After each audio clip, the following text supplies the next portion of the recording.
नमस्कार. मी शेडगे दत्तात्रय भगवानराव, अर्थशास्त्र विभाग प्रमुख, प्राध्यापक संभाजीराव कदम महाविद्यालय देऊळ. विद्यार्थी मित्रो, आज आपण व्यापारी बँका व बँकांची कार्ये या संदर्भामध्ये चर्चा करणार आहोत. खरं तर बँका आणि बँकिंग या बाबतीमध्ये आपण थोडक्यात परिचय करून घेऊया. कोणत्याही देशाच्या अर्थव्यवस्थेत बँक ही महत्त्वाची संस्था असते. बँका या आर्थिक विकासाच्या इंजिनला इंधन पुरवण्याचे कार्य करीत असतात, म्हणजेच पतपुरवठा करीत असतात. त्यामुळे मानवी शरीरात रक्तवाहिन्यांना जे महत्त्व असते तेवढेच महत्त्व अर्थव्यवस्थेत बँकांना असते. यानंतर आपण बँक व्यवसायाची पार्श्वभूमी थोडक्यात समजावून घेऊया. वास्तविक बँकिंग हा व्यवसाय हा पुरातन काळापासून चालत आलेला आहे.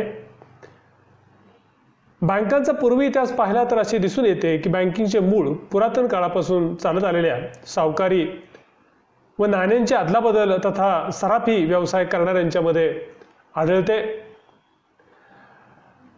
भारतात या व्यवसायातून पतपेढ्यांची निर्मिती झाली. या पेढ्या पाश्चिमात्य पद्धतीने बँकिंग सुविधा येईपर्यंत भारतीयांच्या बँकिंग व्यवहारांचे एकमेव साधन होत्या. अलीकडे हल्ली त्यांचे कार्यक्षेत्र फारच मर्यादित झाले आहे, तरी त्या विशिष्ट प्रकारच्या बँक व्यवसायात अजूनही तग धरून आहेत याची आपल्याला प्रचिती येते. बॅबिलॉनमध्ये ख्रिस्तीपूर्व 2000 साली देवस्थाने कर्ज व्यवहार करीत असत. तसेच खरेदी विक्रीसाठी व्यापारी आवश्यक प्रकारचे अधिकोषीय व्यवहार करीत असत असा उल्लेख आपल्याला आढळतो. ख्रिस्तीपूर्व 6व्या शतकामध्ये बॅबिलॉनमध्ये इगिबी बँक प्रसिद्ध होत्या. याशिवाय ग्रीसमध्ये ख्रिस्तीपूर्व 4थ्या शतकात देवस्थाने, सार्वजनिक संस्था व खाजगी संस्था वित्तीय व्यवहार करीत होत्या. विशेषतः खाजगी संस्था ठेवी स्वीकारणे, कर्ज देणे, नाण्यांचा कस पाहणे, सराफी व शहरांमध्ये सोने चांदी तथा नाणी यांची हलवाहलव टाळण्यासाठी पतव्यवहार ही लोक करीत असत. या व्यवसायाचे अनुकरण रोम व इजिप्त या देशांमध्ये झाले. यानंतर रोम कायद्यान्वये बँकेत पैसा भरणा करून कर्जाची परतफेड करण्यास मान्यता देण्यात आली. या व्यवहाराची नोंद करण्यासाठी अधिकारी नेमले जात. रोमन साम्राज्याच्या पडत्या काळात व्यापार व बँकिंग या दोहोंची अवनती झाली ही मात्र वस्तुस्थिती आहे. प्रसिद्ध बँक तज्ञ क्राउथर यांच्या मते व्यापारी, सावकार व सोनार हे आधुनिक बँकिंगचे पूर्वज आहेत. फ्लोरेन्स येथे आधुनिक स्वरूपाच्या खाजगी बँकांची सुरुवात ही मुख्यतः व्यापारी व सावकार यांनी केली असा उल्लेख आपल्याला आढळतो. इंग्लंडमध्ये ज्यू व्यापाऱ्यांनी बँकिंग व्यवसायाची सुरुवात केली. 17व्या शतकात सोनार, त्याचबरोबर सराफ या लोकांनी या व्यवसायाचा विकास घडवून आणला. लोकांकडील सोने, चांदी, पैसे यासारख्या मौल्यवान वस्तू सुरक्षितपणे सांभाळणे, त्याबद्दल त्यांना पावत्या देणे, पासबुक देणे यासारखी कार्ये हे सोनार बँकर म्हणून करीत असत. पुढे याच पावत्यांचा वापर पैशासारखा होऊ लागला आणि बँकांच्या पतनिर्मितीच्या कार्याला सुरुवात झाली. यानंतर आपण भारतीय बँक व्यवसायाची पार्श्वभूमी आपण समजावून घेऊया. भारतामध्ये बँक व्यवसाय हा फार पूर्वीपासून सुरू असल्याचा उल्लेख मनुस्मृतीमध्ये आहे, तसेच कौटिल्याच्या अर्थशास्त्रातही व्याजदराचा उल्लेख आपल्याला आढळतो.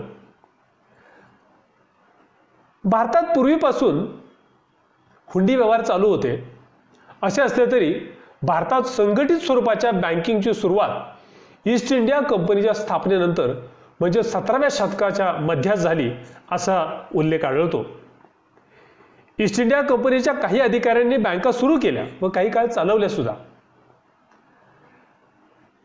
मात्र 19व्या शतकाच्या सुरुवातीला 3 इलाका बँका म्हणजेच प्रेसिडेन्सी बँका अस्तित्वात आल्या व आधुनिक बँकिंग व्यवसायाला खऱ्या अर्थाने भारतामध्ये सुरुवात झाली.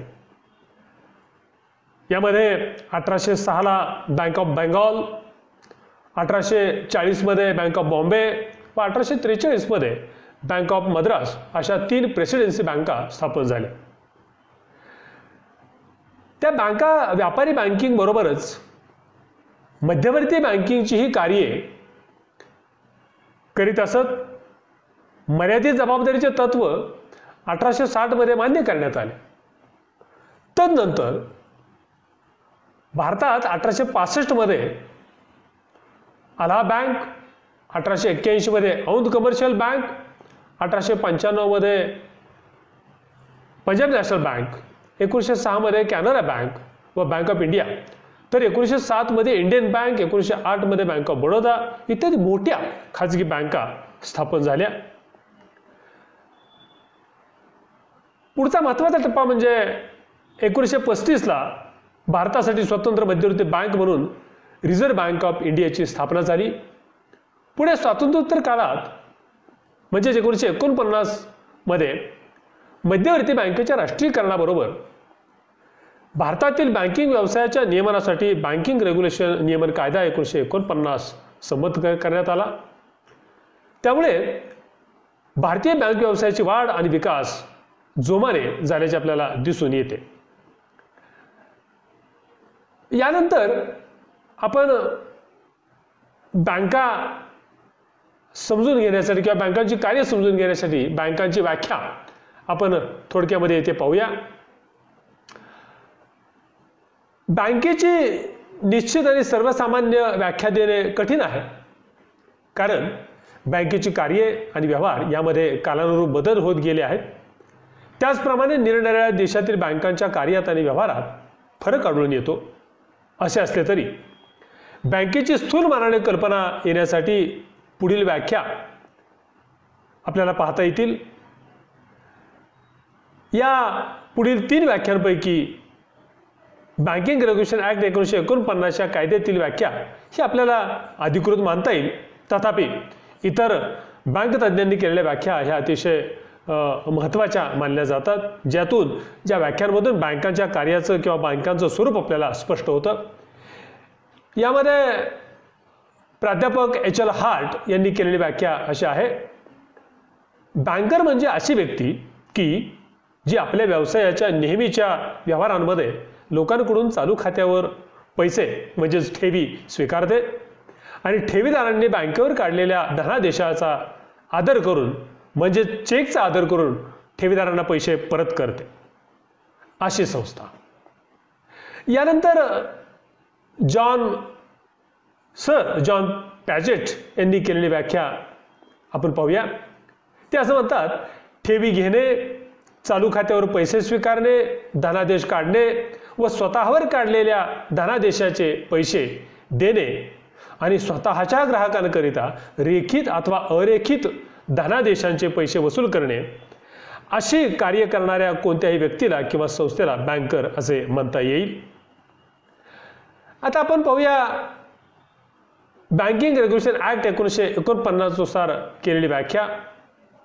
या व्याख्येमध्ये असं म्हटलेलं आहे: बँकिंग म्हणजे कर्जाऊ देण्याकरिता किंवा गुंतवणूक करण्याकरिता लोकांकडून पैशाच्या ठेवी स्वीकारणे होय. या ठेवी मागणी केल्याबरोबर किंवा धनादेश म्हणजे चेक, धनाकर्ष म्हणजे ड्राफ्ट अशा आज्ञा किंवा इतर प्रकारे काढून द्यावयाच्या अटींवर ठेवी स्वीकारणाऱ्या भारतातील संस्था म्हणजेच बँका होय. बँकांच्या या व्याख्या आपण पाहिल्यानंतर आपण पाहणार आहोत व्यापारी बँकांची कार्ये। व्यापारी बँका किंवा बँकांचे स्थूलमानाने दोन प्रकार पडतात। यामध्ये मध्यवर्ती बँका आणि सर्वसाधारण बँका, या दोन्ही प्रकारच्या बँकांमध्ये स्वरूप आणि कार्ये या दोन्ही दृष्टींनी खूपच फरक असतो। मध्यवर्ती बँकांबद्दलचा विचार आपण नंतरच्या पाठामध्ये करणार आहोतच। या ठिकाणी आपण सर्वसाधारण बँकांच्या कार्याबद्दल आपण माहिती घेणार आहोत। सर्वसाधारण बँकांच्या कार्याचे स्थूलमानाने प्रमुख कार्ये आणि पूरक कार्ये म्हणजे प्राथमिक कार्ये आणि दुय्यम कार्ये असा कार्यांचे वर्गीकरण केले जाते। वास्तविक पाहता प्राथमिक कार्यांचा जेव्हा आपण विचार करतो यालाच प्राधान्य कार्य असे म्हटलं जातं। यामध्ये पहिलं कार्य आहे ठेवी स्वीकारणे। बँका लोकांकडून पैशाच्या स्वरूपात ठेवी स्वीकारतात। या ठेवी सुरक्षित ठेवून मागणी केल्यावर अथवा विशिष्ट मुदत संपल्यावर ग्राहकाला परत देण्याची जबाबदारी बँकांची असते। यामुळे ग्राहकांचा पैसा सुरक्षित ठेवण्याचा प्रश्न सुटतो आणि दुसऱ्या बाजूला बँकेजवळ अनेक ग्राहकांचा मिळून जो मोठा निधी एकत्र आलेला आहे, या निधीचा या ठेवी निरनिराळ्या खात्यावर जमा होतात। या सर्वांचा उपयोग करून बँका आपला व्यवसाय चालवतात। आता या ठेवींमध्ये काही खाती प्रामुख्याने त्यांचा उल्लेख करावा लागतो। ज्या विविध खात्यांवरती ठेवी जमा होतात त्या खात्यांचा आपण थोडक्यात परामर्श घेऊया। यामध्ये पहिलं खातं येतं ते चालू खातं। या खात्याचा प्रमुख उद्देश ग्राहकांना आपले आर्थिक व्यवहार बँकेद्वारा सुलभतेने करता यावेत हा असतो। या खात्यामध्ये दिवसातून किती वेळा पैसे ठेवता येतात आणि काढता येतात अशा स्वरूपाची काही ठेव खाती आपल्याला पुढे पाहिजेत। प्राथमिक कार्यांमध्ये ठेवींच्या नंतर दुसरे कार्य येते ते म्हणजे कर्ज देणे, त्यानंतर पतपैशाची निर्मिती करणे। म्हणजे प्राथमिक कार्यामध्ये ठेवी स्वीकारणे, कर्ज देणे, पतपैशाची निर्मिती करणे यांचा उल्लेख होतो। तर दुय्यम कार्यांमध्ये प्रातिनिधिक कार्ये म्हणजेच ग्राहकांसाठी बँकाच्या प्रतिनिधी म्हणून कार्य करतात अशा कार्यांचा समावेश होतो। त्यानंतर उपयुक्ततेची कार्ये, ग्राहकांच्या उपयुक्ततेसाठी बँकाची कार्य करतात त्यांचा उल्लेख यामध्ये केला जातो। आणि त्यानंतर उल्लेख येतो तो म्हणजे सामाजिक कार्य। सामाजिक कार्ये हे समाजाच्या उपयोगासाठी बँका जेवून कार्य करतात त्यांचा समावेश या सामाजिक कार्यांमध्ये होतो। आता आपण पाहूया प्राथमिक कार्यांमधल्या ठेवी स्वीकारणे या प्रकारांमध्ये विविध ठेवींचा आपण इथं आढावा घेऊया। मगाशीच मी म्हटल्याप्रमाणे चालू ठेवी ज्यातून बँकाच्या कार्याचा उल्लेख होतो अशा ठेवी। या खात्याचा उद्देश मगाशी मी स्पष्ट केल्याप्रमाणे या खात्यामध्ये दिवसातून किती वेळा पैसे ठेवता येतात आणि काढता येतात। खाते चालू राहण्यासाठी काही किमान शिल्लक खात्यात ठेवावीच लागते, अन्यथा हे चालू खाते बंद होऊ शकते। ग्राहकांनी मागणी केल्याबरोबर त्या खात्यातील पैसे परत करण्याची जबाबदारी बँकेवर असते, म्हणून खात्यातील ठेवींना मागणी ठेवी असेही म्हटले जाते। या खात्यावरील ठेवी बँका सहसा या ठेवींना व्याज देत नाहीत आणि दिलेच तर ते फार कमी दराने देतात, कारण या ठेवी बँकांना फारशा वापरता येत नाहीत। या खात्यातील ठेवींवर कमाल मर्यादा मात्र नसते। दुसरा ठेव प्रकार आहे तो म्हणजे बचत ठेवी, ज्यांना आपण सेव्हिंग डिपॉझिट असं आपण म्हणतो।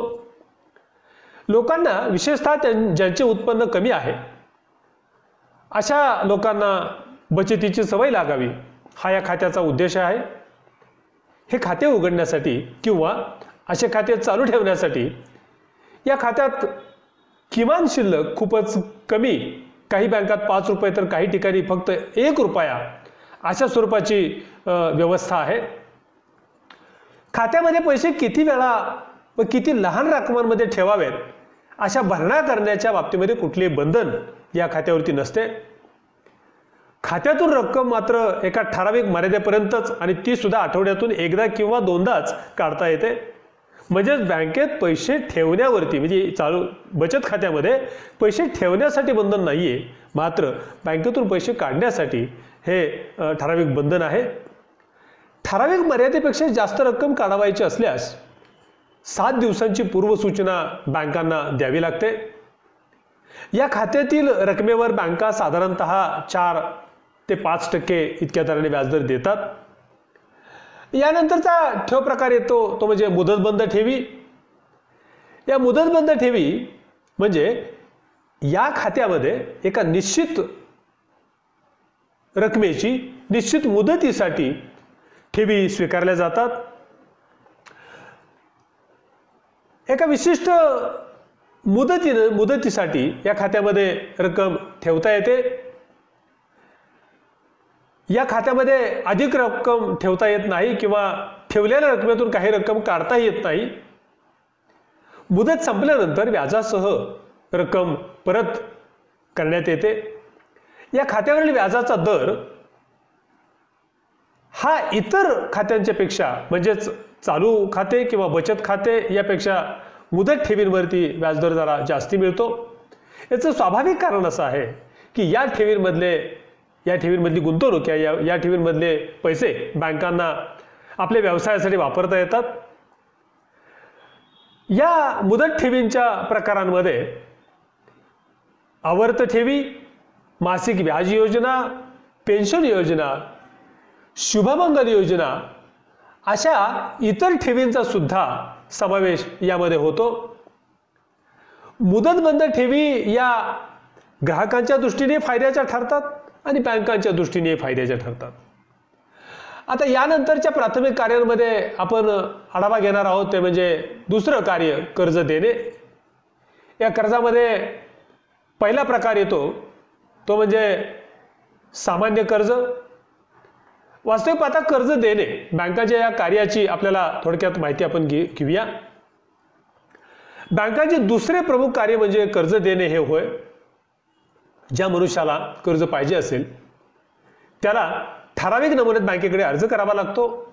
त्या अर्जामध्ये आपली सांपत्तिक स्थिती, कर्ज किती रकमेचे हवे आहे, किती मुदतीसाठी हवे आहे आणि कोणत्या उद्दिष्टासाठी हे कर्ज हवे आहे वगैरेची माहिती अर्जदाराने या अर्जामध्ये लिहावी लागते.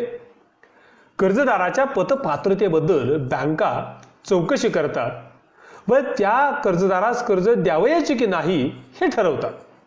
कर्ज देताना कर्जाचे उद्दिष्ट कोणते, कर्जाची परतफेड योग्य वेळी होईल का नाही या गोष्टींचा विशेष विचार बँका करतात.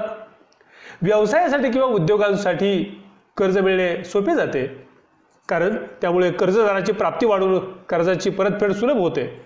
परंतु उपभोगासाठी कर्ज पाहिजे असेल तर मात्र थोडंसं काळजीपूर्वकरित्या बँका अशी कर्ज देतात. लहान रकमेची कर्जे वैयक्तिक कारणावर दिली जातात, परंतु मोठ्या स्वरूपाची कर्जे ही मालमत्तेच्या विविध स्वरूपाच्या मत्तांच्या तारणावरती दिली जातात. उदाहरणार्थ सोने नाणे, कंपन्यांचे भाग, कर्जरोखे, व्यापारी माल वगैरे अशा विविध तारणांवरती ही कर्ज दिली जातात. कर्जाची रक्कम व मुदत यावरच कर्जाच्या व्याजदर साधारणपणे अवलंबून असतात. कर्ज देताना बँक आणि कर्जदार यांच्यामध्ये कायदेशीर करार हा होत असतो. कर्जाच्या सर्व अटी या करारात लिहिलेल्या असतात. साधारणपणे बँका 3 प्रकारची कर्जे देतात ज्यांचा उल्लेख आपण आता केल्याप्रमाणे सामान्य कर्ज, पतकर्ज ज्याला आपण कॅश क्रेडिट असं म्हणतो आणि तिसरा अधिकर्ष सवलत किंवा ओव्हरड्राफ्ट. आपण सुरुवातीला सामान्य कर्ज म्हणजे काय थोडक्यात पाहूया संक्षिप्तमध्ये. या प्रकारात बँक कर्जदाराला एक ठराविक रक्कम ठराविक मुदतीसाठी कर्जाऊ देते. मुदत संपल्यानंतर कर्जदाराने कर्जाची रक्कम आणि खात्यावरील व्याज बँकेला परत करावयाचे असते. यासाठी कर्जदाराचे बँकेत बचत खाते मात्र असावे लागते. विशिष्ट तारणावरच कर्ज दिले जाते. याशिवाय यासाठी जामीनदार देणेही आवश्यक असते. दुसरा कर्ज प्रकार येतो तो म्हणजे पतकर्ज. ज्याला रोख कर्ज असे म्हटलं जातं. या प्रकारात कर्जदार बँकेकडे व्यापारी माल किंवा इतर माल तारण ठेवतो. त्या तारणाच्या आधारावर त्याला एका कमाल मर्यादेपर्यंत कर्ज देण्याचे बँक मान्य करते. कर्जदाराच्या नावे बँकेत खाते काढून त्यावर मंजूर कर्जातून व्यवहार करता येतात. परतफेडीच्या रकमाही त्याच खात्यात भरल्या जातात. कर्ज म्हणून जेवढी रक्कम वापरली जाते, बँकेने मान्य केलेल्या मर्यादेपलीकडे अशा रकमा वापरता येत नाहीत.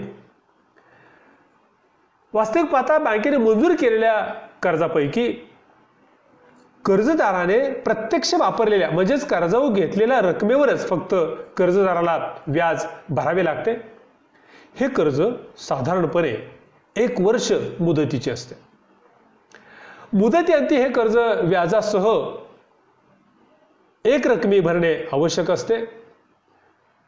आणि दुसरा असाच प्रकार आहे तो म्हणजे अधिकर्ष सवलत किंवा ज्याला जड उचल असे म्हटलं जातं. अधिकर्ष सवलत म्हणजे काय?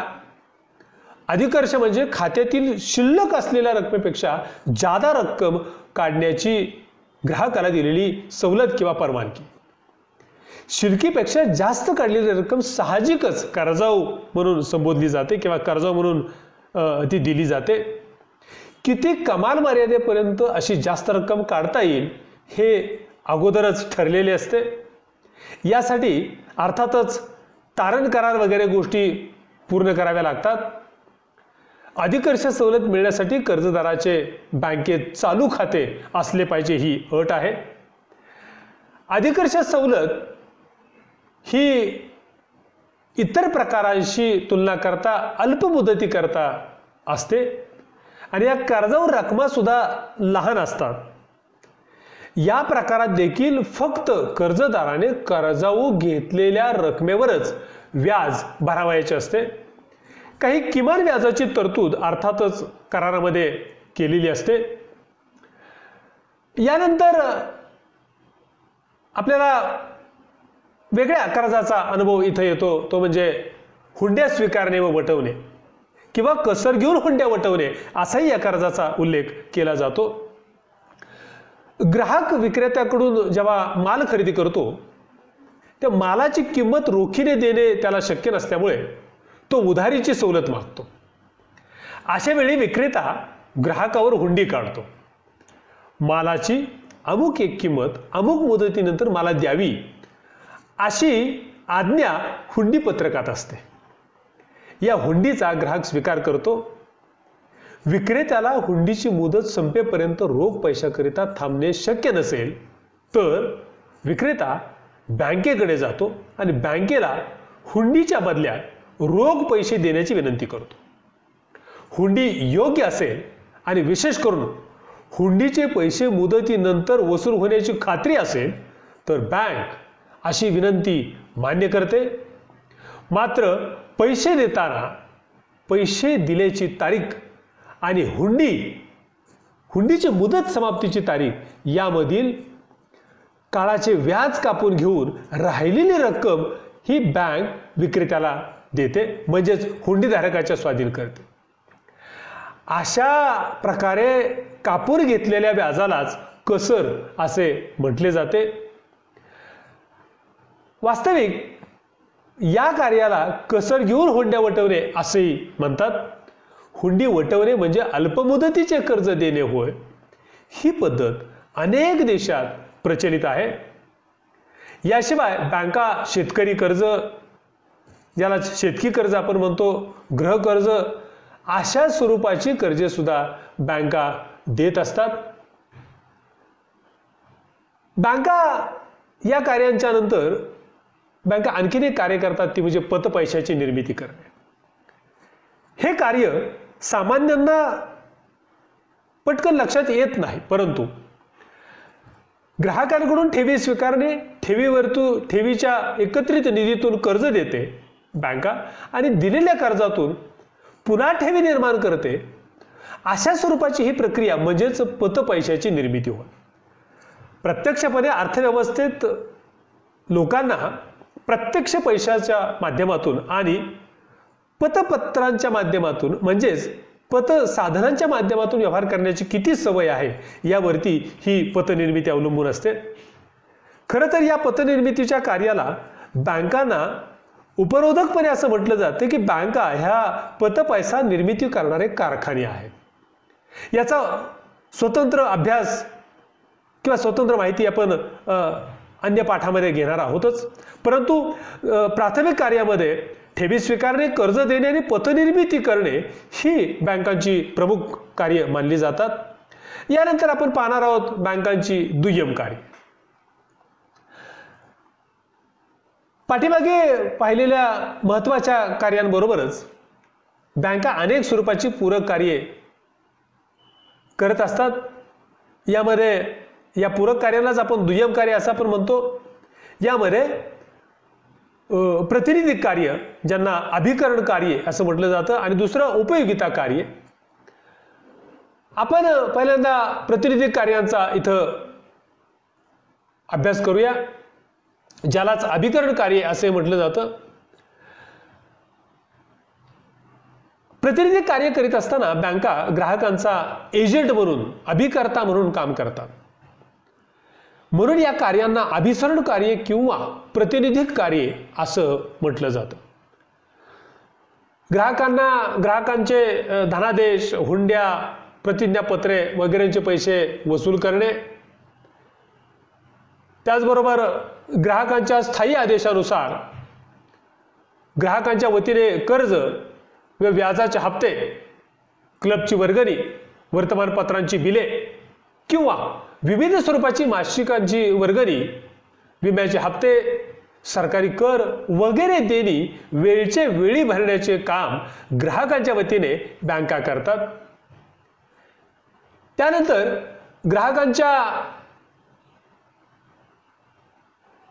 उत्पन्नाच्या दृष्टीने शेअर बाजारातून भाग खरेदी करणे म्हणजे शेअर्स खरेदी करणे, कर्ज रोखे यांची खरेदी करणे, तसेच विक्री करणे, हेही कार्य बँका करीत असतात.